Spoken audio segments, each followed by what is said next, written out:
எடுத்து வாசிப்போம். யோவான் சுவிசேஷ புஸ்தகம் 6ஆம் அதிகாரம் 68வது வசனம். John Gospel chapter 6 verses 68. சீமோன் பேதுரு அவருக்கு பிரதியுத்தரமாக, ஆண்டவரே, யாரிடத்தில் போவோம்? நித்திய ஜீவ வசனங்கள் உம்மிடத்தில் உண்டே. ஆமென், ஸ்தோத்திரம். அப்போ நித்திய ஜீவ வார்த்தைகள் என்ற தலைப்புல தான் நம்ம தேவனுடைய வார்த்தையை பார்க்க போறோம். நாங்கள் பைபிள் படிக்கிறோம், பைபிள் நிறைய பேர் படிக்கிறோம், நிறைய பேர் வாசிக்கிறோம். படிக்கிறதுன்றது வந்து ட்ரைனிங் எடுக்கிறது, ட்ரைன் பண்ணுறது. வாசிக்கிறதுன்றது வந்து ஒரு கடமைக்காக வாசித்துட்டு விட்டுறது. நீங்கள் வாசித்தீங்கன்னா ஏறாது, படித்தா தான் ப்ராக்டிஸ் ஆகும். நல்லா கவனம். பார்த்தீங்கன்னா நீங்கள் பைபிள் இனிமேல் படிக்க ஆரம்பிங்க, சரிங்களா? படிக்கும் பொழுது தான் ப்ராக்டிஸ், ட்ரைனிங், நீங்கள் ட்ரெயின் பண்ண முடியும், சரிங்களா? நீங்கள் வாசித்தீங்கன்னா, இன்னைக்கு வாசித்தேன், இன்னைக்கு 4-5 அதிகாரம் வாசித்தேன், இன்னைக்கு ஒரு 8-10 அதிகாரம் வாசித்தேன் அப்படின்னு சொல்ல முடியுமே ஒழிய அதுல ஒரு வார்த்தை, ஒரு வசனம் கூட, அந்த வசனத்துல ஒரு வார்த்தை கூட நம்ம ட்ரைனிங் படிச்சிருக்க முடியாது, ட்ரைனிங் பண்ணிக்க முடியாது, கத்திருக்க முடியாது. சொல்ல புரியுதா இல்லைங்களா? அதனால இனிமேல் படிக்க ஆரம்பிங்க, சரிங்களா? ரெண்டுமே மொழிபெயர்த்து பார்த்தீங்கன்னா ரெண்டுமே ஒரே தான் வரும். ஆனால் படிக்கிறது என்பது என்னது? ட்ரெயின் பண்ணுறது. நான் இதை கற்றுக்கிட்டேன் அப்படின்ற மாதிரி. வாசிக்கிறது வந்து இந்த காதில் வாங்கி இந்த காதில் விடுற மாதிரி, அப்படியே வந்துட்டு அப்படியே போகிற மாதிரி, சரிங்களா? அப்போ நித்திய ஜீவ வார்த்தைகள் அப்படின்னு சொல்லி பார்க்குறோம். இந்த நித்திய ஜீவ வார்த்தைகள் எப்படி இருக்கு அப்படின்னு சொன்னால், கிறிஸ்துவுக்கு முன்பதாக 1445 யோபுவினுடைய புஸ்தகம் தான் முதலாவதாக எழுதப்பட்டது. நம்ம பைபிளில் பார்க்கும்பொழுது ஆதியா புஸ்தகம் இருக்கும். இது வந்து தொகுத்ததை அப்படி பண்ணியிருக்கிறாங்க, இந்த கதைப்படி தொகுத்திருக்கிறாங்க. ஆனால் பைபிள் எழுதும்போது முதல் எழுதுனது யோபுவினுடைய புஸ்தகம் தான் முதல் எழுதப்பட்டது. அது 1445. இது வந்து முதலாவதாக எழுதப்பட்ட புஸ்தகம். இரண்டாவதாக கிறிஸ்துவுக்கு பின் 90வது வருஷத்துல வெளிப்படுத்தல் விசேஷம் எழுதுறாங்க. அப்போஸ்தலனாகிய யோவான் எழுதி முடிக்கிறார். இவர் பெரும் பாடுகள் பட்டு எழுதுறார். அப்போ இந்த நித்திய ஜீவ வார்த்தைகளாக இருக்கக்கூடிய இந்த பைபிள் பரிசுத்த ஆவியானவர் மூலமாக 40 ஆசிரியர், 40 டீச்சர்ஸ்களை கொண்டு வெவ்வேறு கண்டத்திலிருந்து வெவ்வேறு மொழியில எழுதப்பட்டது. மொத்தம் 66 புஸ்தகம். இப்போ நம்ம கையில் இருக்கிறது 66 புஸ்தகம். இதுல தடப்பட்ட சில புஸ்தகங்கள் இருக்கு. சங்கீதத்துக்கு பிறகு 150, 151 அப்படின்ற ஒரு காரியம் இருந்துச்சு, அது தடை பண்ணியிருக்கிறாங்க. நிறைய பழைய ஏற்பாட்டில் நிறைய புக்குகள் தடை பண்ணியிருக்கிறாங்க, சரிங்களா? அதை பார்க்கலாம். அதெல்லாம் பார்த்தா நிறைய கதைகள் உங்களுக்கு சொல்ல வேண்டியது இருக்கும். இப்போ இந்த நித்திய ஜீவ வார்த்தைகளை மட்டும் நான் பேச போறேன். என்னுடைய கையில இருக்கக்கூடிய இந்த 66 புஸ்தகம் எப்படிப்பட்டதாக இருக்கு அப்படின்னு சொன்னா, ஒரு நித்தியமாக வார்த்தைகளா இருக்குது. நல்ல கவனம், நித்தியமான ஜீவனுள்ள வார்த்தைகளா இருக்கு. என் கையில கர்த்தர் ஜீவனையும் கொடுத்திருக்கிறார், உலக பிரகாரமாக என் வாயில என்ன கொடுத்திருக்காரு? சாபத்தையும் கொடுத்திருக்கிறார். என்னுடைய வாயில மரணம் அதிகாரமும் உண்டு, ஜீவனின் அதிகாரமும் உண்டு. அப்போ இந்த ஜீவன் உள்ள நித்திய வார்த்தை எனக்குள்ள போகும்போது எனக்குள்ள புறப்பட்டு வருகிற வார்த்தைகள் நித்திய ஜீவனுக்கு ஏதுவானதாக இருக்கும். இல்லைன்னு சொன்னா மரணத்துக்கு ஏதுவான. இன்னும் சாகாம இருக்கிறேங்க. எப்படி இருக்க பிரதர்? எப்படி இருக்கீங்க சிஸ்டர்? இன்னும் சாகாம இருக்கிறேன், எங்கேயாவது ஓடி போறான்னு நினைக்கிறேன், மருந்து குடிச்சுக்கிறான்னு நினைக்கிறேன், கயிறு போடுறான்னு நினைக்கிறேன், இன்னும் சாகாம இருக்கிறேன், எத்தனை வியாதி வந்தாலும் அப்படின்னு. இது எல்லாமே மரணத்துக்கு ஏதுவான வார்த்தை. சொல்ல புரியுதா இல்லையா? ஜீவனுக்கு இன்னும் வாழணும், இன்னும் சாதிக்கணும், இன்னும் கர்த்தருக்காக வாழ்ந்து செயல்படணும் அப்படின்னு பேசணும். இருக்கீங்கன்னா அப்போ இந்த பரிசுத்த ஆவியானவர் ஒருவர் மூலமாக 40 ஆசிரியர்கள் கொண்டு வெவ்வேறு கண்டத்தில் வெவ்வேறு மொழிகள் எழுதப்பட்ட இந்த வார்த்தைகள் 66 புஸ்தகமாக என் கையில் இருக்கு. இது நித்திய ஜீவ வார்த்தைகள். அப்போ நித்தியம்னா என்ன அப்படின்னா, நித்தியம் என்பதனுடைய பொருள் முடிவில்லாதது, எக்காலமும் நிலை நிறுத்துவது, நிலை நிற்பது அல்லது அழியாம இருக்கக்கூடியது. கடந்த நாளிலே ஒரு இடத்துல அந்த ஒரு தீ பற்றி எரிஞ்சிருக்கு. அது ஒரு பெரிய வைரல் வீடியோவா உலகம் மூலம் பரவச்சு. ஒரு ஊரில் வந்து என்ன பண்ணிருக்காங்க, ஒரு தீ பற்றி எரிஞ்சிருக்கு, அந்த வீடுலாம் எரிஞ்சிருக்கு, பயங்கரமான சேதமெல்லாம் இருக்கு. அங்கே ஒரு பைபிள் எரியாமல் இருக்குது. அதனால வீடியோ பார்த்து எத்தனை பேர் பார்த்தீங்க?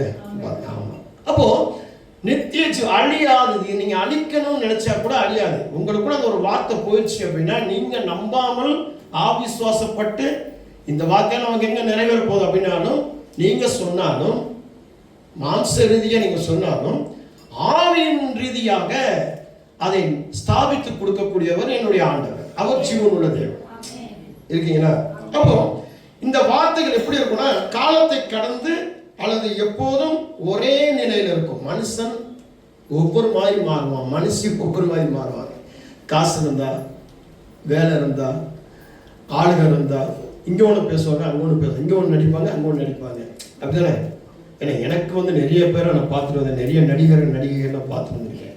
எல்லாம் நடிகர் திலகமாகவும் நடிகையர் திலகமாகவும் பார்த்துட்டு வந்திருக்கிறேன். அதனால தான் இன்னைக்கு கூட சில கும்புறேன். சரிங்களா? என்கிட்ட அப்படியே பேசிட்டு பாஸ்டர் மக்கள் ஒன்றும் வராது அப்படி பேசுகிறேன். அங்கே போய் பாஸ்டர் அப்படின்னு அப்படி பேசுறது அப்படியே நீங்கள் பாஸ்டர் ஒன்றும் வராது அப்படின்னு அங்கே போய் பாஸ்டர் படி பேசுகிறேன். இந்த மாதிரி நிறைய விஷயங்கள் நடக்குது. நடந்த விஷயங்களை அனுபவிச்சு வந்துட்டு இருக்கிறேன். இப்போ இந்த வார்த்தைகளை கூட நான் அனுபவிச்சு வந்துட்டு இருக்கேன். வார்த்தைகள் என்ன, இது கிட்டத்தட்ட 3 மாசமா இது வந்து ஆராய்ச்சி பண்ணி 3 மாசத்துக்கு முன்னாடியே கொடுக்க வேண்டியது. ஆனால் தடையாகிட்டே இருந்துச்சு. அதுக்கடுத்த அடுத்தது வேற வேற தலைப்புகளை கொடுத்து பேசிக்கிட்டே இருந்தார் ஆவியானவர். இதை போய் பேசு.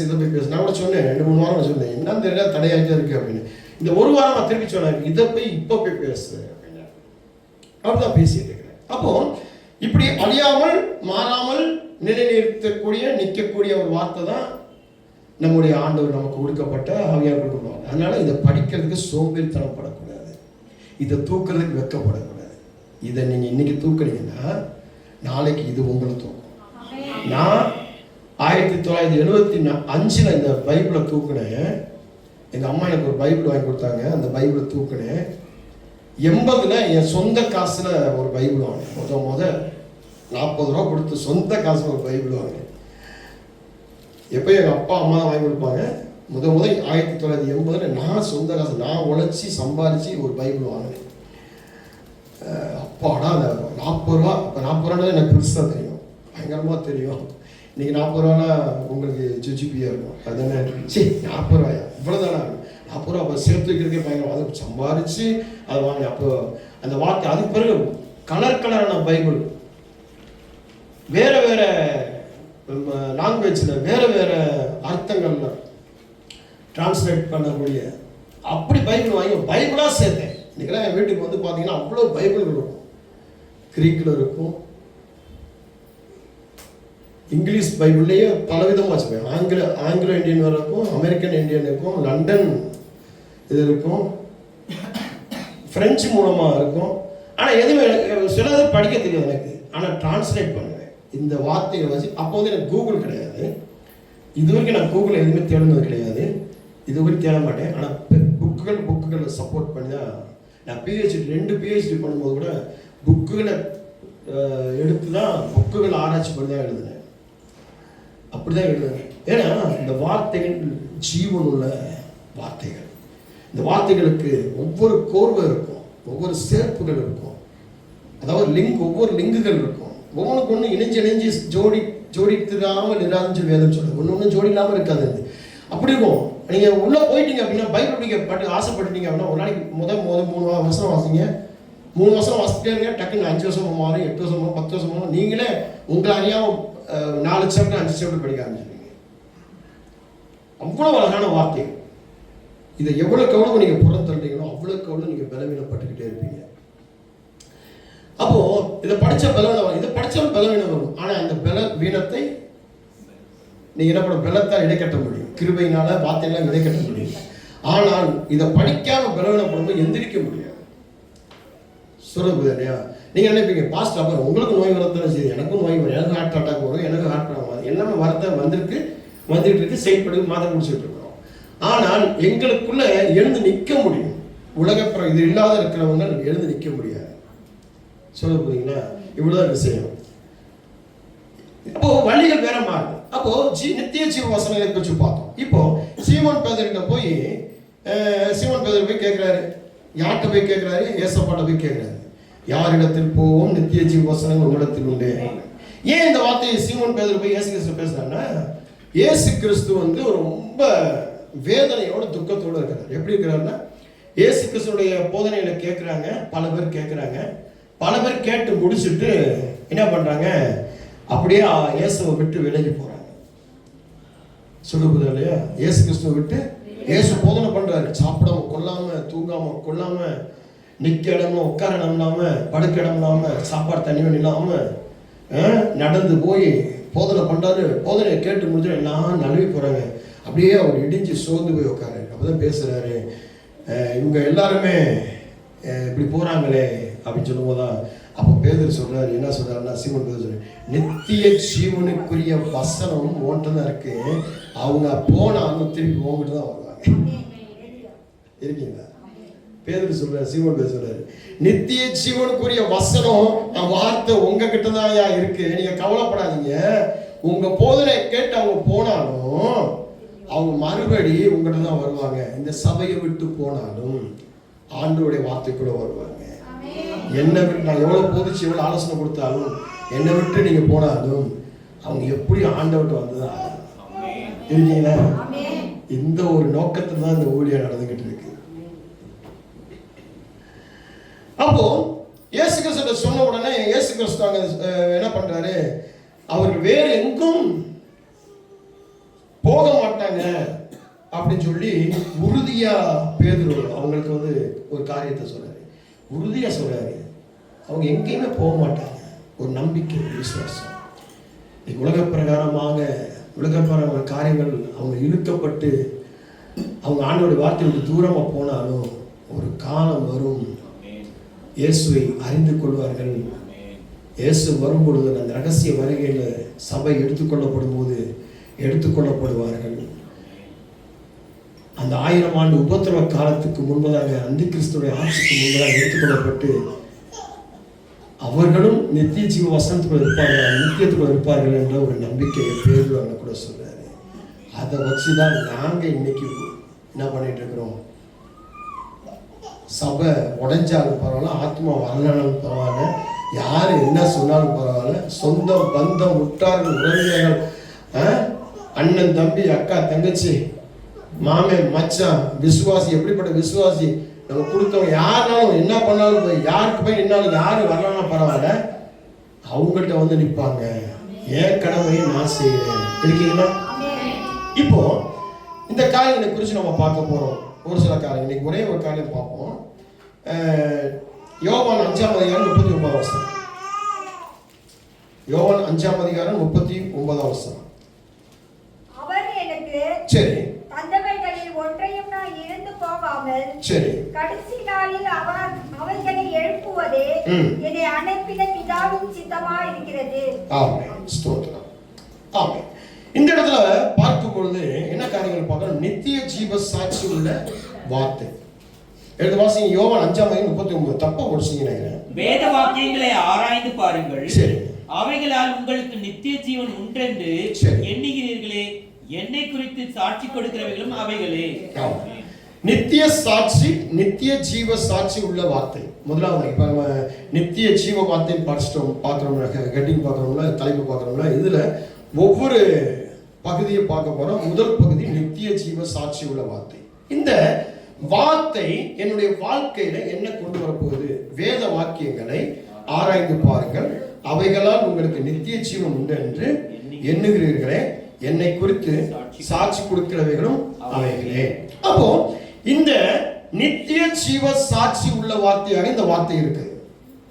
நம்ம சொல்ற சாட்சி, சாட்சி சொல்ல வெட்கப்படுவோம், சாட்சி சொல்ல துக்கப்படுவோம், சாட்சி சொல்றதுக்கு ரொம்ப என்ன பண்ணுவோம், பிடிவாதப்படுவோம், இந்த மாதிரிலாம் செய்வோம். அதே சாட்சியாக விடிய வாடகை எங்கேருந்து வரீங்க, சர்ச்சிலேருந்து வரீங்க அப்படின்னு சொல்ல கூட சங்கடப்படுவோம்.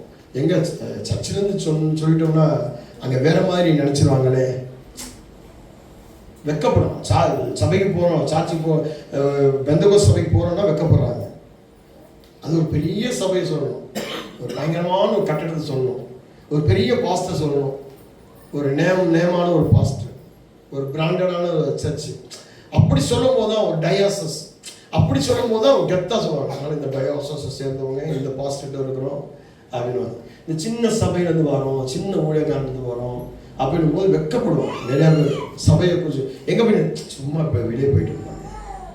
எதுக்கு நம்ம சபைக்குன்னு போகணும்னா அப்போ சபையை குறித்து பேசுவாங்க, பாஸ்டரை குறித்து பேசுவாங்க. அங்கே கூட இப்படி பேசுவாங்க. நம்ம கூட வர காரியங்களை சொல்கிறேங்க. நிறைய பேருக்கு இது இருக்குது, நிறைய பேர் கூட இது இருக்கும். அது பிராண்டட் சர்ச், பிராண்டட் ஒரு நேமான ஒரு பாஸ்டர் அப்படின்னா கெத்தாக இருக்கும். ஓ, இந்த சபைக்கு போறீங்களா, இந்த பாஸ்டர் இருக்கீங்களா, அவர் யூடியூப்லாம் வராரு, அவர் ஃப்ளைட்லாம் போகிறாரு, அவர் நிறைய இன்ஸ்டாகிராம்லாம் ஆமாம் ஆமாம் எங்கள் பாஸ்டர் அப்படி, எங்கள் பாஸ்டர் காரில் வருவார், அவர் டை பெல்ட்டெல்லாம் கட்டி கோட்டு சூட்டெல்லாம் போட்டு அப்படியே பூட்ஸ்லாம் போட்டு அப்படியே மேலே ஸ்டேஜில் நின்று பூட்ஸோடு நின்று தான் பேசுவார். பள்ளிக்கூடத்தில் பிரசங்கம் பீடத்தில் அவர் கெத்தாக பேசுவோம். அதெல்லாம் அவர் இப்போ நம்ம நிறைய பேர் இருக்குங்க. உங்களை சொல்லலை, உங்களை யாரையும் சொல்லலை, இப்படி இருக்கிறாங்கன்னு சொல்லிட்டுங்க நிறைய வெட்கப்படுவோம். ஆனால் இங்கே வேதம் சொல்லுது, நம்ம ஆண்டவருடைய வார்த்தைகளை ஆராய்ந்து பார்க்கும்போது அவைகளால் எனக்கு என்ன உண்டாகுதுன்னா நித்திய ஜீவன் உண்டு என்ற ஒரு சாட்சி. நான் எங்கிருந்து வந்தேன், நான் எங்கே போயிருக்கிறேன், நான் எப்படி ரசிக்கப்பட்டிருக்கிறேன், இந்த வார்த்தை எனக்குள்ள என்ன பண்ணிருக்கு, என்னை எப்படி மாற்றி இருக்கு, அது ரொம்ப முக்கியம். நான் கடந்த நாளில் ஒரு தம்பிகிட்ட பேசிட்டு இருந்தேன். அந்த தம்பி யார் அப்படின்னு சொல்லி பார்க்கும்போது ஒரு கொலை பண்ண தம்பி, ஒரு கொலைகார தம்பி, ஒரு கொலை பண்ணிட்டார். கொலை பண்ணிட்டு 7 வருஷம் ஜெயிலில் இருந்து வந்திருக்கிறார். அவர் பேசும்போது சொன்னார், கையில் பைபிளோட வந்தார், பாஸ்டர் நான் இப்போ பைபிள் படிக்கிறேன், நான் ஒரு கொலை பண்ணிட்டு நண்பர்களோடு சண்டை வாக்குவாதம் நடக்கும்போது ஒரு கொலை பண்ணிட்டேன், அந்த கொலை பண்ணிட்டு என்னை சிறைச்சாலையில் அடைச்சிட்டாங்க, 7 வருஷம் அந்த அவமானம் இருக்கு, அந்த பாடுகள் இருக்கு. அந்த 7 வருஷத்துல ஒரு ஊழியக்கார அம்மா குடும்பத்தோடு வருவாங்க, ஒரு ஊழியக்காரர் வருவாங்க, அவங்க மனைவி பிள்ளை வருவாங்க. எங்களுக்கு பைபிள் கற்றுக் கொடுத்தாங்க, சின்ன சின்ன வேலைகள் கற்றுக் கொடுத்தாங்க, உள்ள வந்து சின்ன சின்ன வேலைகள் செஞ்சோம், பேக் பண்ணணும். படிக்காத பையன், இந்த பையன் படிக்காத பையன், அப்படியா இருந்த பையன், குடிக்காரன் நல்லவன், கஞ்சா குடியை பண்ணிட்டு கஞ்சா விட்டுருந்தவன். ஒரு வாக்குவாதத்தில் டக்குன்னு எடுத்து அரவாளத்தை போட்டுட்டான். அந்த பையன் உடனே செத்துட்டான், ஜெயிலுக்கு போயிட்டான். ஜெயிலுக்கு போன பிறகு என்னாச்சு, ஜெயிலுக்கு போன பிறகு 7 வருஷம் அங்க கூட பண்ணியிருக்கிறான், பேக்குகள் பண்ணியிருக்கிறான், வயர் பேக்குகள் பண்ணியிருக்கிறான், ஓலை கூடைகள் பண்ணியிருக்கிறான், நிறைய கஷ்டப்பட்டுருக்கிறான். பைபிள் கற்றுக் கொடுத்துருக்குறாங்க, ஜெபம் சொல்லியிருக்கிறாங்க. வெளியே வரும்போது எப்படி வரான் அப்படின்னா ஒரு சாட்சியோட வரான். எப்படி வரான், நித்திய ஜீவ சாட்சி உள்ள ஒரு மனுஷனா வரான். காரணம், இந்த நித்திய ஜீவ வார்த்தை உள்ளே போகிறதுனால. அப்போ எனக்குள்ள நான் சொல்றேன், இப்ப நான் பைபிள் படிக்கணும்னு சொல்றேன், என்னால பைபிள் படிக்க முடியல. இப்ப அசால்ட்டா சொல்லுவோம், என்னால பைபிள் படிக்க முடியல, என்னால உபவாசம் பண்ணணும், என்னால சர்ச்சுக்கு போக முடியல, நான் என்னுடைய நேரத்துக்கு தான் வருவேன், இந்த பாஸ்டர் பேச்செல்லாம் கேட்க மாட்டேன் சொல்லுங்க. நான் என்னுடைய நேரத்துக்கு நான் லேட்டாக தான் வருவேன். 9 மணிக்கு அங்கே மணி அடிக்கணும், நான் 9:15, 9:20, 9:45, 10 மணிக்கு தான் வருவேன். சேர்த்துக்கு ஒரு இடம் போவேன், வேற சபை இருக்கு, வேற பாஸ்டர் இருக்காங்க, என்ன போய் நின்று கூப்பிடுங்க இருக்காங்க. ஆனால் இதை இழந்துருவீங்க. எதை இழந்துருவீங்க, நித்திய ஜீவ சாட்சியையும் நித்திய ஜீவ சாட்சி உள்ள அந்த ஜீவன் உள்ள வார்த்தையும் நீங்க இழந்துருவீங்க. அப்போ இந்த நித்திய ஜீவ சாட்சியை இழந்துட்டீங்க அப்படின்னு சொல்றாங்க. உங்களுக்கு பணம் வருங்க, சாப்பாடு வருங்க, துணிமணி வரும். நீங்க உலக பிரகாரமா பாவமா இருந்தீங்கன்னா எல்லாமே சம்பாதிக்கலாம், அதுக்காக வராதுன்னு சொல்ல முடியாது. உலக பிரகாரமா நீங்க பைபிள் படிக்காமையே இருந்தீங்கன்னாலும் பணம் வரும், வேலை வரும், வியாபாரம் வரும், குடும்பம் நடக்கும். ஆண்டவர் எல்லா பறவைகளுக்கும் ஆகாரங்களை உண்டு பண்ணியிருக்கிறார், எல்லா உயிரினங்களுக்கும் ஆகாரங்களை உண்டு பண்ணியிருக்கிறார். அதனால ஒன்றும் குறைவில்லாம தான் இருக்கணும். ஆனால் ஒரே ஒரு காரியத்தை இழந்துருவோம், என்னன்னா நித்திய ஜீவ சாட்சியை இழந்துருவோம். அந்த நித்திய ஜீவ சாட்சி உண்டு பண்ணுகிற அந்த ஜீவனுள்ள வார்த்தையை நம்ம இழந்துருவோம். அப்போ இந்த ஜீவனுள்ள சாட்சி, நித்திய ஜீவ சாட்சியும் நித்திய ஜீவனுள்ள வார்த்தையும் நமக்குள்ள இல்லை அப்படின்னா பரலோகத்துக்கு போக முடியாது. அப்போ ஞானஸ்தானம் எடுத்தவங்க எல்லாம் பரலோகத்துக்கு போவோம், ரட்சிக்கப்பட்டவங்களும் பரலோகம் கிடையவே கிடையாது, சர்ச்சைக்கு வந்தவங்களாம் கிடையவே கிடையாது. நித்திய ஜீவ வார்த்தைகளை உட்கொண்டு நித்திய ஜீவ வார்த்தைகளால் நித்திய ஜீவ சாட்சியா இருக்கிறவங்க தான் நீங்க பரலோகத்துக்கு போக முடியும். சொல்ல புரியுதா இல்லையா, புரியுதா இல்லையா? நான் சொல்றேன், முதல்ல நிறைய புரியாது, திரும்ப திரும்ப யூடியூப்ல போட்டு கேட்கணும். நான் சொன்னேன்னா இல்லையா? ஏன்னா இந்த காலம் விட்டுருவோம். ஏன்னா ரொம்ப முக்கியம். இது கடைசி காலம். இந்த கடைசி காலத்துல எனக்கு என்ன வேணும்? நித்திய ஜீவ சாட்சி நான் பெறணும். அப்ப அந்த நித்திய ஜீவ சாட்சி பெறுவதற்கு எனக்கு என்ன தேவை அப்படின்னா, வெறும் ஜெபத்தை தூக்கிட்டு போக முடியாது. வெறும் ஜெபத்தை தூக்கிட்டு போய் நிற்க முடியாது. எனக்கு ஜெபம் பண்ண நிறைய பேர் சொல்லுவாங்க, லேசா ஜெபம் பண்ண தெரிஞ்சிச்சு அப்படின்னா உடனே பாஸ்டர் ஆயிடுவாங்க, ஊழியர்கள் ஆயிடுவாங்க, ஊழியக்காரமாக ஆயிடுவாங்க, ஊழியக்காரிகள் ஆயிடுவாங்க. உடனே என்ன பண்ணிடுவாங்க, நான் 10 பேர் 20 பேர் கூப்பிட்டு ரூம் இது பண்ணிடுவாங்க. ஆனால் இடிச்சு தள்ளும் பொழுது, உடைஞ்சி தள்ளும் போது, சாட்சி இல்லாமல் இருக்கும்போது ரொம்ப கஷ்டமா இருக்கும். கர்நாடகாவில் பார்க்கல, நிறைய பாஸ்டர்களுக்கு நிறைய தவறுகள் வந்துச்சு. ஒவ்வொரு பாஸ்டருடைய சாட்சிகளை கேட்கும்போது வேதனையா இருந்துச்சு, துக்கமா இருந்துச்சு, எனக்கு அவமானமா இருந்துச்சு. பாஸ்டர்கள் நிறைய தவறுகள் பண்றாங்க. பாஸ்டருடைய மனைவி பிள்ளைகள் அவ்வளோ தவறு பண்றாங்க. காதல், கத்திரிக்காய், லொட்டு, லொசுக்கு, கள்ளக்காதல். நிறைய பாஸ்டர்கள் வந்து உன்ட ஆண்டவர் சொன்னாரு, என் காருக்கு பெட்ரோலுக்கு 1000 ரூபாய் வாங்க சொன்னார் அப்படின்னு சொல்றாங்க. உங்ககிட்ட இந்த மாசம் சர்ச்சை வாடகை கொடுக்க சொன்னார், நீ தான் கொடுக்கணும். அவன் இல்லாமல் இருக்காங்க. அவங்க புலம்புறாங்க, நிறைய சாட்சிகள் புலம்புறாங்க. சாட்சி இல்லாத வாழ்க்கை. சாட்சியா இருக்கணும். நித்திய ஜீவ சாட்சி உள்ள வார்த்தை. சங்கீதம் 27:4. கர்த்தரிடத்தில் ஒன்றை நான் கேட்டேன், அதே நாடுவேன். 4-6 வரைக்கும் இப்படி படிங்க. சங்கீதம் 27:4 முதல் 6 வசனம். கர்த்தரிடத்தில் ஒன்றை நான் கேட்டேன், அதையே நாடுவேன். நான் கர்த்தருடைய மகிமையை பார்க்கும்படியாகவும் அவருடைய ஆலயத்தில் ஆராய்ச்சி செய்யும்படியாகவும் நான் என் ஜீவனுள்ள நாளெல்லாம் கர்த்தருடைய ஆலயத்தில் தங்கியிருப்பதையே நாடுவேன். இந்த ஒரு வசனத்தோட அடுத்தது படிங்க. கர்த்தரிடத்தில் நான் ஒன்று கேட்டேன், அதை மட்டுமே நான் நாடுவேன். அப்போ என்ன அப்படின்னா, தேவனுடைய மகிமையை பார்க்கும்படி, தேவனுடைய மகிமையை நான் காணும்படி. கடமைக்கு வந்தேன், கடமை ஜெபம் பண்ணேன், கடமைக்கு போனேன், கடமைக்கு பயன்படுத்த இல்லை. நீங்க ஜெபம் பண்ணீங்கன்னா தேவ மகிமை காணணும். சபைக்கு வந்தீங்கன்னா தேவனுடைய மகிமை காணணும். அப்போ நீங்க சர்ச்சைக்கு வந்தீங்கன்னா ஏதோ ஒரு நோக்கத்துக்கு வரக்கூடாது, ஏதோ காரியத்துக்கு வரக்கூடாது, தேவனுடைய பரிச்சை பார்க்கும்படியாக வரக்கூடாது. எப்படி வரணும்னா, நீங்கள் ஆராய்ச்சி செய்யும்படியாக வரணும். தீங்கு நாளிலே அவர் என்னை தம்முடைய கூடாரத்தில் மறைத்து என்னை தமது கூடார மறைவிலே ஒளித்து வைத்து என்னை கண்மலையின் மேல் உயர்த்துவார். அப்போ தீங்குகள் வருகிற நாட்கள், கடைசி காலம் நிறைய தீங்குகள் வருது. கொள்ளை நோய்கள் மட்டுமல்ல, அநேக பாடுகள், வேதனைகள், துக்கங்கள், அவமானங்கள், எத்தனை பிரச்சனைகள் தெரியுமா? எவ்வளவு காரியங்கள். நல்லா இருக்கிறாயா, திடீர்னு அவன் கைகால் எடுத்துட்டு போச்சு அப்படின்றாங்க. நல்லா இருந்தா மயக்கப்பட்டு கீழே வந்து அவனுக்கு ஹார்ட் அட்டாக் வந்துச்சுருக்காங்க. நல்லா இருந்தால் அவனுக்கு தலையில் வந்து கேன்சர் வந்துச்சு. எத்தனை பேருக்கு பார்த்தீங்கன்னா கொள்ளை நோய்கள், எவ்வளோ கொள்ளை நோய்கள். ஒரு நண்பர் என்ன வந்து சொன்னார், என்கிட்ட சிகரெட் குடிக்கிற பழக்கம் இல்லை, சாராய பழக்கம் எதுவுமே இல்லை, ஆனால் எனக்கு கேன்சர் அப்படின்ட்டு. அப்போ நல்லா இருக்கிறவங்க கேன்சர், நல்லா குடிச்சிருக்கேன் சொல்லுவான். நான் நல்லா குடிக்கிறேன், நல்லா சிகரெட் குடிக்கிறேன், நல்லா போய் பிராடு பித்தளை திருட, நான் நல்லா தான் இருக்கிறேன். அப்போ என்ன அர்த்தம்? இது என்ன அர்த்தம்? இதுக்கு என்ன விடுதலை? இது என்ன காரியம்? அப்ப இங்க வாசம், கர்த்தருடைய மகிமையை காண்கிறவன் ஆராய்ச்சி செய்கிறான். தேவனுடைய ஆலயத்துல ஆராய்ச்சி செய்யும் பொழுது அவனுக்கு ஒரு ஆபத்து வரும்போது அவனை கர்த்தர் உயரமா வச்சு பாதுகாக்கிறாரு. உலக பிரகாரமா நான் சாராயம் குடிச்சு ஒண்ணுமே ஆகல, சிகரெட் குடிச்சு ஒண்ணுமே ஆகல, நான் போய் பேச திட்டி ஒண்ணுமே ஆகல, நான் ஒண்ணுமே ஆகல, இவன் ஆண்டவர் அவன் தான், அவனுக்குத்தான் அங்கே. புரியுதா சொல்றது?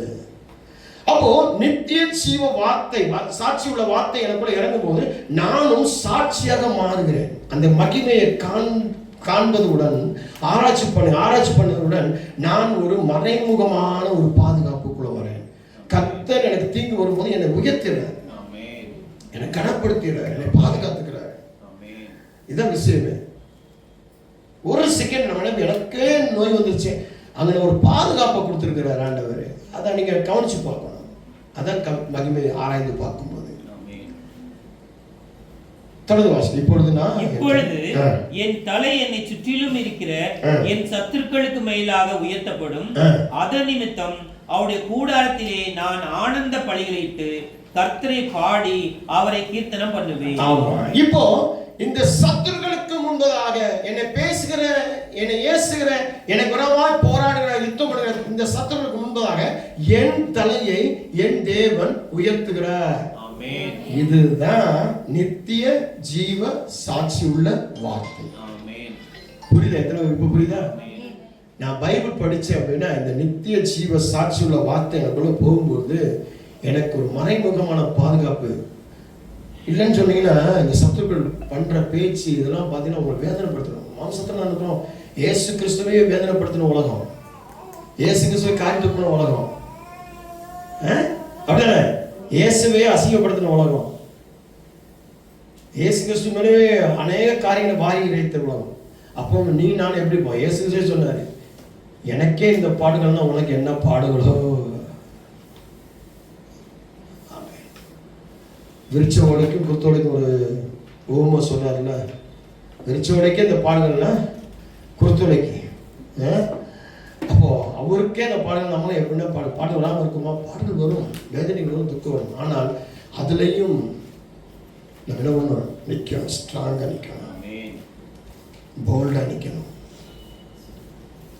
அது சொல்லுவாங்க, இந்த பாடல்கள் இருக்கீங்க, உழைத்து விட்டுட்டு வந்துருங்க, குடும்பத்தை விட்டுட்டு வந்துருங்க. நீ ஏன் அங்கே போய் நிற்க, இங்கே போய் நிற்கிறீங்கன்னா சொல்லுவாங்க. நீங்க ஏன் ஜபத்தில் போய் நிற்கிறீங்க? இங்கே வாங்க, இங்கே ஒரு நல்ல ஒரு கோடாங்கி இருக்கிறான், குறி சொல்றவன் இருக்கிறான், நல்லா ஜாதகம் பார்க்கிறவன் இருக்கிறான், புட்டு புட்டு வச்சிருவான் அப்படின்னு சொல்லுறது இல்லைங்களா? மோசே சீனாய் மலையில் போய் ஆண்டவரோடு பேசி வார்த்தைகளை வாங்கிட்டு இருக்கிறான். இங்கே அவனுடைய சகோதரன் எல்லாத்தையும் என்ன பண்ணுறான்? நகைகளை வசூல் பண்ணி, தங்க நகையெல்லாம் வசூல் பண்ணி அதை ஒரு கண்ணுக்குட்டி ஆக்கி அதை ஒரு விற்கிறது. இங்கே தீர்வு இருக்கு அப்படின்னா மாத்திரம் அந்த மாத்திரக்கு நிறைய வரும். நம்மளோட சாட்சிகளை உடைக்கிறதுக்கு வரும். சாட்சின்றது என்னன்னா, ஆண்டவர் இன்னைக்கு வந்து சாப்பாடு கொடுத்தா ஸ்தோத்திரம், கத்துக்கு மகிமை, இது சாட்சி கிடையாது. எது சாட்சினா, எந்த பாடுகள், எத்தனை பிரச்சனை, எத்தனை போராட்டம், எத்தனை நோய் நொடிகள் வந்தாலும், நான் எத்தனை எதிர்ப்புகள் சத்துருக்கள் எனக்குள்ள போராடினாலும், நான் ஆண்டவருக்காக அந்த வார்த்தைகளை சொல்லிட்டு இருக்கேன் பாருங்க. வெக்கப்படாம துக்கப்படாம ஓடி போகாம நின்றுகிட்டு இருக்கேன் பாருங்க. ஸ்தேவானை கல்லை கொண்டு எரியும் போது, ஸ்தேவான்னா இங்கிலீஷ்ல ஸ்டீபன், ஸ்தேவானை கை கொண்டு கல்லை கொண்டு எரியும் பொழுது அவன் மறிச்சு அவன் உயிர் போகுது. பரலோகத்தில் அப்படியே ஆண்டவர் தேவதூதர்கள் வந்து அவனை கூட்டிட்டு போறாங்க, கதவை திறந்து கூட்டிட்டு போறாங்க. எவ்வளவு ஆசீர்வாதம்! அவன் வெக்கப்படலையே, கல்லை கொண்டு எரி. அதுதான் ரொம்ப முக்கியம். ஒட்டஞ்சு போகக்கூடாது. நான் சொல்ற விஷயம் நீங்க ஒட்டஞ்சு போகக்கூடாது. எந்த பிரச்சனையும் வந்து உடஞ்சி போகக்கூடாது. பைபிளை படிச்சுக்கிட்டே இருக்கணும், துதிச்சுக்கிட்டே இருக்கணும், கர்த்தருடைய மகிமையை பார்த்துக்கிட்டே இருக்கணும். கர்த்தருடைய மகிமை இல்லாமல் அப்படியே வெறுமை ஆகவே கூடாது. தேவனுடைய சபைக்கு வரீங்களா, சும்மா கடமைக்கு வந்து கடமைக்கு போகக்கூடாது, வந்து ஆராய்ச்சி பண்ணணும். இப்போ தேவனுடைய வார்த்தையை நாங்கள் பேசுகிறோம்னா இதெல்லாம் ஆராய்ச்சி பண்ணணும். எப்படி உள்ளே கொண்டு போய் இந்த வார்த்தைகளில் நான் வந்து இப்படி நிற்கணும், அப்படி நிற்கணும், அப்படி பேசணும், இப்படி பேசணும், இந்த வார்த்தைகளை கொண்டு 4 பேருக்கு சொல்லி அவங்கள கர்த்தருக்குள்ள கொண்டு வரணும். முதல்ல இந்த புறச்சாதிகள்கிட்ட போய் ஊழியம் பண்ணுன்றதை நிப்பாட்டிங்க. முதல்ல உங்கள் குடும்பத்தை ஊழியம் பண்ணுங்க. உங்கள் கணவன்கிட்ட தேவனுடைய வார்த்தை கொண்டு போங்க, மனைவிட்ட தேவனுடைய வார்த்தை போங்க, பிள்ளைகிட்ட தேவனுடைய வார்த்தை போங்க, பேர பிள்ளை தேவனுடைய வார்த்தை கொண்டு போங்க, உங்களுக்குள்ள தேவனுடைய வார்த்தை கொண்டு போங்க, உங்களுக்குள்ள நித்திய ஜீவ சாட்சி உங்களுக்குள்ள கொண்டு வாங்க. அதுக்கப்புறம் நீங்கள் யோசிங்க, குடும்பத்தை கண்காணிக்கிறவன் எவனோ அவன் தான் சபையை என்ன பண்ண முடியும்? கண்காணிக்க முடியும். இருக்கீங்களா? நம்ம இங்கே ஓட்ட போட்டுட்டு அங்கே கட்டணம் ஒன்றும் பண்ண முடியாது. இருக்கீங்களா? சாட்சி உள்ள வார்த்தை, நித்திய ஜீவ சாட்சி உள்ள வார்த்தை. இந்த வார்த்தை இதை படிக்கிறதுக்கு சோம்பேறித்தனப்படாதீங்க. இதுக்கு தடவை எனக்கு கெஸ்ட் வந்துட்டாங்க, எனக்கு ஒரு வேலை வந்துருச்சு, நான் அங்கே போயிட்டு எங்கே போயிட்டு, இல்லை இல்லை, இதை படிங்க. இது வந்து பைபிள். இந்த பைபிள் வந்து சர்ச்சைக்கு மட்டும் வச்சுக்கிறேன். வீட்டில் வாசிக்கிறதுக்கு ஒரு பைபிள் வச்சுருக்கேன், வெளியே போனால் ஒரு பைபிள் வச்சுருக்கேன். எப்பொழுதும் என் பேக்கில் ஒரு பைபிள் இருக்கும், என் காரில் ஒரு பைபிள் இருக்கும், என் 2 வீலரில் ஒரு பைபிள் இருக்கும். என்னுடைய பேக்கில் ஒரு பைபிள் இருக்கும், எங்கள் பாஸ்டர் மட்டும் ஒரு பைபிள் இருக்கும். இருக்குல்ல, என் பைபிள் சின்ன பைபிள் இருக்கா இல்லையா? பைபிள் இல்லாமல் இருபுறம் கற்குள்ள பட்டயம் இல்லாமல் நான் எங்கேயுமே போக மாட்டேன். எங்கேயாவது இருக்கும். இன்னைக்கு நிறைய பேர் சொல்றாங்க, நான் மறந்து வச்சுட்டு வந்துட்டேன், நான் போன்ல பார்த்துக்கிறேன். எதை எப்படி செய்யணுமோ அப்படிதான் செய்யணும். அதை மாற்றி செய்யக்கூடாது. கல்ச்சர் ஆயிடுச்சு, டெக்னாலஜி ஆயிடுச்சு, நிறைய மாறிடுச்சு அப்படின்னு சொல்லி மாறக்கூடாது. மாறாமல் இருக்கணும். நானும் மாறி இந்த எத்தனை இடத்துல மாறி இருக்கலாம். பேருக்கும் புகழுக்கும் பணத்துக்கும் அதுக்கு இதுக்கு எப்படி மாறிக்கலாம்? மாற மாட்டேன். ஆண்டோடைய வார்த்தைக்காக நான் மாற மாட்டேன். அப்படிதானே இருக்கீங்களா? இப்போ இத்தனை நாளாக என்னை பார்த்துட்டு இருக்கீங்களா? எங்கேயாவது மாறிக்கன்னு சொல்லுங்க போகலாம். பணம் வந்தோடனே, பேர் வந்தோடனே, புகழ் வந்தோடனே, நோய் நொடி வந்தோடனே எல்லாம் எப்பயும் ஒரே மாதிரி இருப்பேன். என்ன பிரச்சனை நடந்தாலும் ஒரே மாதிரி. ஆமென். சரி, செகண்ட் யோவான் 1ஆம் அதிகாரம் 1-5 வசனம் வரை. யோவான் 1ஆம் அதிகாரம் 1-5 வசனம்.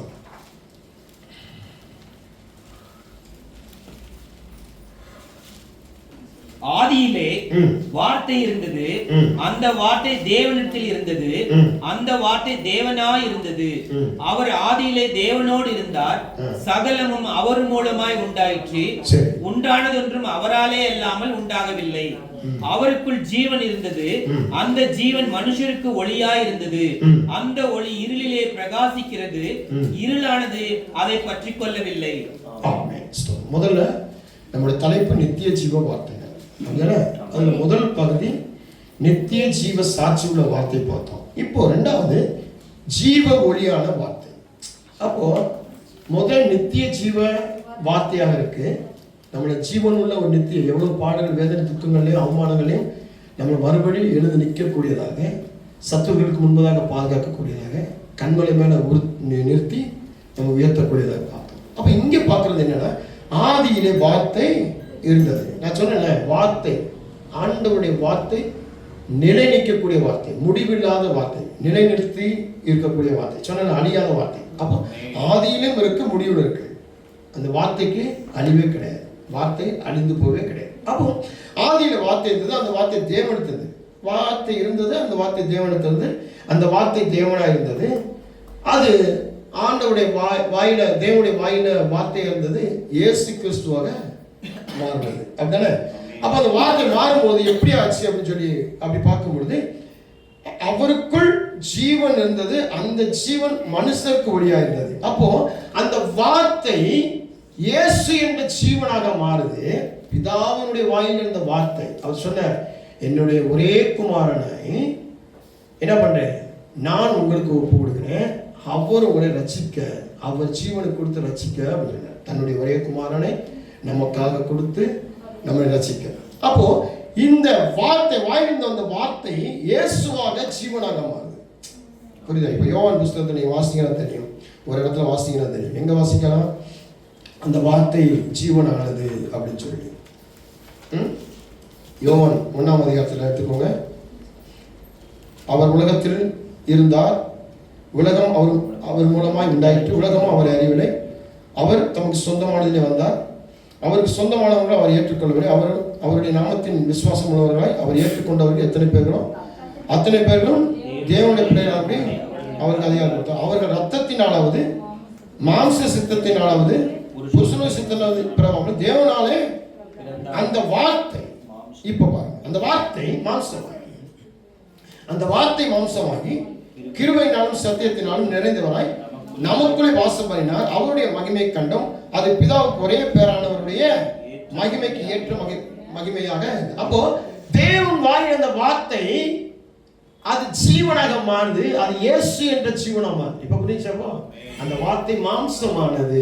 சும்மா இல்லைங்க, நீங்க வந்து வார்த்தையை கேலி பண்றது, எடை பண்றது, ஏடாசி பண்றது, இதெல்லாம் நடக்குமா, அதெல்லாம் அப்படியே அப்படிலாம் பண்ணக்கூடாது. வார்த்தைகளை படிக்கையில உட்காந்து யோசிக்கணும், வார்த்தையில ஆராய்ச்சி பண்ணணும். நீங்க படிக்கவே இல்லைனாலும், ஸ்கூலுக்கே போகல, மெட்ரிகுலேஷன் போகல அப்படின்னா, ஹையர் செகண்டரி படிக்கல, எல்கேஜி கூட படிக்கணும்னா கூட இந்த வார்த்தைகளை, போதிக்கிற வார்த்தைகளை கேட்குறீங்க தெரியுமா, அப்படி நீங்க ஆராய்ச்சி பண்ணலாம். இந்த வார்த்தைகள் இந்த போதகர் மூலமா இப்படி சொல்லப்பட்டது, இந்த வார்த்தைகள் இப்படிப்பட்ட ஜீவன் இருக்கு. அந்த ஜீவன் உணரலாம், உணர்ந்தே செயல்படலாம். இந்த 40 ஆசிரியர்கள் இருந்தாலும் அவனா பெரிய கலெக்டர் படிச்சுட்டு, IPS IAS படிச்சுட்டு, MBBS படிச்சுட்டு, பெரிய PhD படிச்சுட்டு அவங்க இருந்தாங்க. பூரா மீன் பிடிக்கிறவன், விவசாயம் பண்றவன், சில ராஜாக்கள் படிச்சு வரல. இன்னைக்கு இருக்கிற ராஜாக்கள் சின்ன சின்ன வேலையை டிவி எடுத்துக்கிட்டு நடிகராக இருந்துக்கிட்டு ராஜாவாக இருக்கிறாங்க.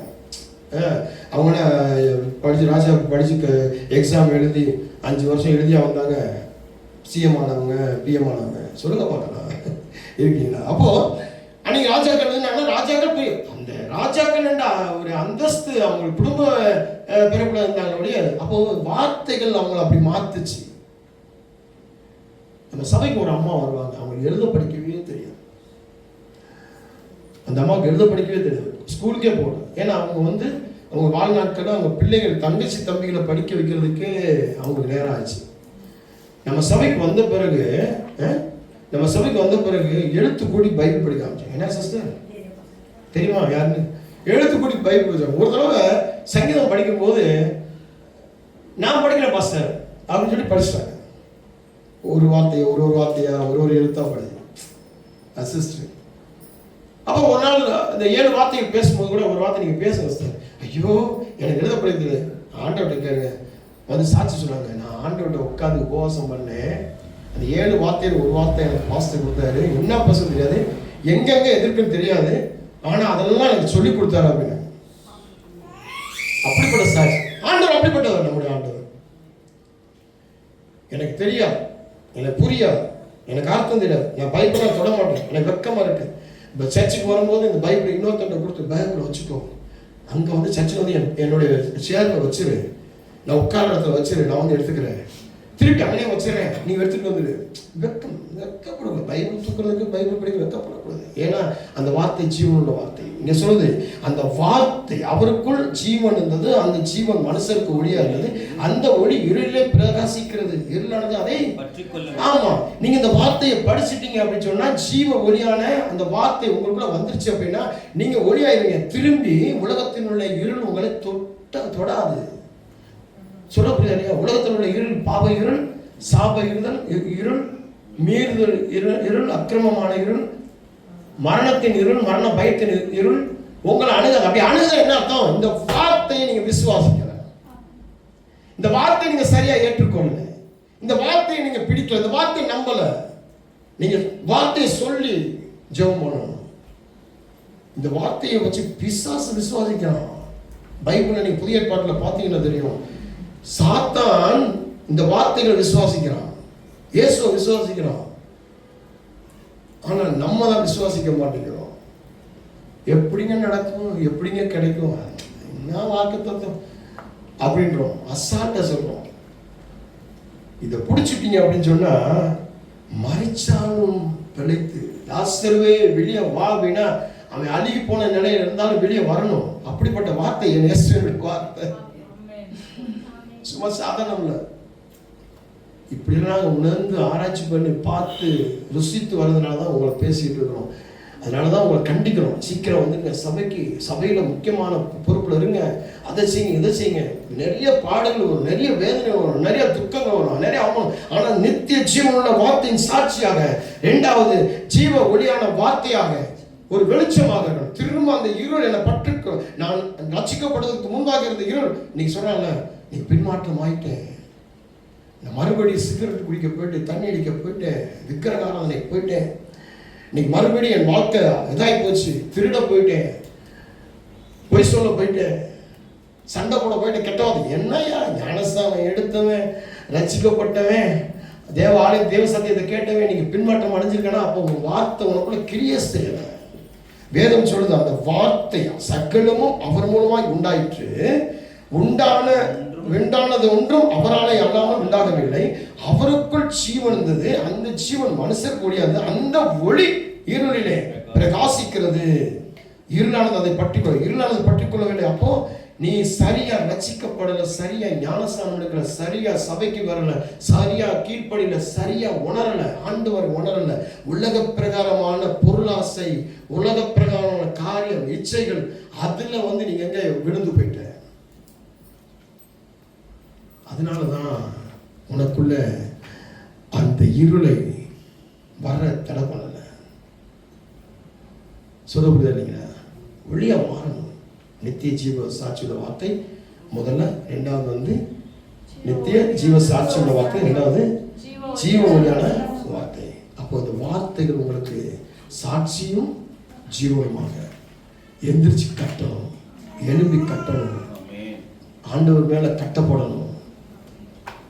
ஒரு கல்லின் மேல் ஒரு கல்லை வைத்து கட்டப்படல மாதிரி ஒரு விசுவாசி கட்டப்பட்டு எழும்பி சொடிக்கணும். ஒரு விசுவாசி பேசும்போது பொறாமைகளா பேசக்கூடாது, போட்டியா பேசக்கூடாது, புரணி பேசக்கூடாது, அவங்கள பற்றி இவங்களை பற்றி தப்பா பேசக்கூடாது, யாருமே இல்லையே அப்படின்னு சொல்லி பேசக்கூடாது. கர்த்தர் என்னை விசாரிக்கிற தேவனாக, கர்த்தர் என்னை பார்க்கிற தேவனாக, ரெண்டு பேர் பேசுகிறதை, அதான் சொல்லுது வேதத்தில் பார்க்கும்போது மல்கியா புத்தகத்துல 2 பேர் பேசுறதை கர்த்தர் கவனிச்சு கேட்கிறவராக இருக்கிறார். அதனால கவனமா இருக்கணும், உங்க வேலையில கவனமா இருக்கணும், வியாபாரத்துல குடும்பத்தை கவனமா செயல்படணும். பொய்கள் வரக்கூடாது, கண்ணி நிச்சயம் வரக்கூடாது, மாம்ச நிச்சயம் வரக்கூடாது, ஆசபாசங்கள், தேவைகள் இருக்கு. ஆண்டவருடைய சொல்றேன், என் தேவைகள் இவ்வளவாக இருக்கிறது, என் தேவைகள் இப்படியாக இருக்கிறது, என் தேவைகளுக்கு நீர் அடித்தளமாக மாறும், நீரே எனக்கு சப்போர்ட்டாக மாறும், நீர் பார்த்துக்கொள்ள அப்படின்னு சொல்லிட்டு விட்டுறணும். நம்முடைய காரியங்களை நம்ம சரியா செய்யணும். இச்சிக்கப்படும்படியாக போயிடக்கூடாது. இச்சிக்கள் நிறைய காரியங்கள் வரும் இருக்கீங்களா? நித்திய வார்த்தைகள் சும்மா சாதாரண வார்த்தை கிடையாது, அழிவில்லாத வார்த்தை. நம்ம கையில் இருக்கிற அழிவில்லாத வார்த்தைகள். நம்ம ஆண்டவர் அழிவில்லாதவர், அவரே தொடக்கமும் முடிவுமா இருக்கார், ஆதியும் அந்தமுமா இருக்கிறார். புரிஞ்சா? அதனால ஜெபத்தினுடைய தொடர்ச்சியை நம்ம வரவாத்தில் பார்ப்போம், ஜெபிப்போம். அன்பின் பரலோகத்தின் பிதாவே, நித்திய ஜீவ வார்த்தைகள் என்று சொல்ல தலைப்புல இயேசு கிறிஸ்து பேதுருவிட்ட சொன்னார், என் போதனைகளை கேட்டு எல்லாரும் என்னை விட்டு போறாங்களே, விலகி போறாங்களே, ரொம்ப வேதனையா இருக்குன்னு சொல்லி துக்கப்பட்டார். அப்பொழுது சீமோன் பேதுரு சொன்னார், நித்திய ஜீவனுக்குரிய, அதாவது முடிவில்லாத வாழ்க்கை உங்ககிட்ட தான் இருக்குது, நீங்க தான் பொறுப்பு, உங்ககிட்ட நிச்சயம் வருவாங்கன்னு சொல்லி உறுதியான ஒரு பதிலை கொடுத்தார். அது 2 பாகத்தை பார்த்தோம். நித்திய ஜீவ சாட்சியோட வார்த்தை. எத்தனை பாடுகள், பிரச்சனை, போராட்டம், வம்பு, வழக்கு, நோய், நொடிகள், ஆபத்து, விபத்துகள் வந்தாலும் உண்மை ஆராய்ச்சி பண்ணி உண்மை வார்த்தைகளை நாங்கள் மகிமையாக ஏற்றுக்கொள்ளும் போது சத்துருக்களுக்கு முன்பாக தலைகள் உயர்த்தப்பட்டு தீங்கு நாளிலே உயர்ந்த இடத்துல வைக்கிறதை குறித்து பார்த்தோம். 2வதாக திரும்ப நாங்கள் பாவத்திலிருந்து, சாபத்திலிருந்து மீட்கப்பட்டிருக்கிறோம், விக்கிரகத்திலிருந்து மீட்கப்பட்டிருக்கிறோம், செத்த அந்தகார ஆவிகளிலிருந்து மீட்கப்பட்டிருக்கிறோம். மறுபடியும் அந்த இருள் எங்களை பற்றி கொள்ளாதபடிக்கு நித்திய ஜீவ அந்த ஒளியான வார்த்தை எங்களை பாதுகாக்கும் என்று சொல்லி உறுதியோடு அந்த வார்த்தைக்குள்ள நாங்கள் ஒப்புக் கொடுக்கிறோம். அந்த வார்த்தையாக இயேசு இருக்கிறார். அந்த வார்த்தை எங்களுக்குள்ள ரத்தமாக இருக்கு, உயிரா இருக்கு, அதிகாரமா இருக்கு, எங்க நாவினுடைய அதிகாரமா இருக்கு. ஆவிசுவாசம், சோர்வு, மனக்கவலை, பாரம், துக்கம், நெகட்டிவ், எங்க வாழ்க்கையை கெடுக்கிற பொல்லாத ஆவிகள், புறம்பான ஆவிகள், புறம்பான மனசுகள் எங்களை விலக்கி எங்க வாழ்க்கையை காப்பாற்றி கொடுங்க, ஒற்றுமையை கொடுங்க, சமாதானத்தை கொடுங்க, மறுபடியும் கட்ட அமைக்க வச்சுங்க. பிள்ளைகளுடைய வாழ்க்கையை, எதிர்காலத்தினுடைய தேவைகளை பொறுப்படுத்திக் கொள்ளுங்க. எங்கேயும் நாங்கள் சோர்ந்து போகக்கூடாது, ஆவிசுவாசம் பயப்படக்கூடாது, எங்கேயுமே ஆண்டவரை நாங்கள் மறுதளிக்க கூடாது. நீரே பொறுப்படுத்திக் கொள்ளுங்க. இயேசுவின் நாமத்தினால் பிதாவே. கர்த்தர் உங்களை அனைவரும் கொடுப்பார். கர்த்தர் உங்களை ஆசீர்வதிப்பார். God bless you.